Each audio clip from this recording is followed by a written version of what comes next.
د طالبانو د لیزري او سرې قطعې خلاف افغان حکومت څنګه ځواکونه جوړ کړل او څه ځانګړتیاوې لري؟ سلامونه درنو لیدونکو، ویډیو تر اخره وګورئ. د افغان ملي ځواکونه ورځ تر بلې پیاوړي کیږي او که چیرته یې رهبرۍ کې سم کسان راوستل شي نو د سیمې په کچه به تر ټولو قوي ځواکونه وګڼل شي. نو اوس تازه خبره دا ده چې د افغانستان په ملي ریاست کې یوې سرچینې وویل د مرګ په نوم د دې ریاست یوې نوې تر ټولو ځواکمنې او سمبالي قطعې په کندوز ولایت کې عملیات پیل کړي دي. د سرچینې په خبره دغه قطعه شاوخوا 200 غړي لري چې په شمالي ختیځو ولایتونو کې به عملیات ترسره کوي.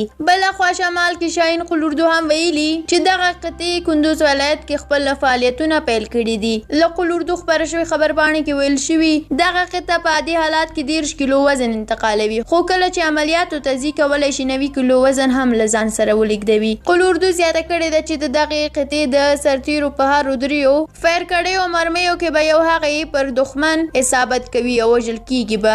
ظاهرا لیدل کیږي چې دغه قطعه شمال او شمال ختیځ زون کې د طالبانو د لیزري او سرې قطعې خلاف جوړه شوې ده. درنو لیدونکو، ډیره مننه چې دا ویډیو مو تر اخره ولیدله. که دا ویډیو مو خوښه شوې وي لایک کړئ، که دا ویډیو مو خوښه شوې وي لایک کړئ. که غواړئ زموږ نورې ویډیوګانې هم وګورئ نو زموږ یوټیوب چینل سبسکرایب کړئ. تر بلې ویډیو الله مو مل شه. ښه وخت.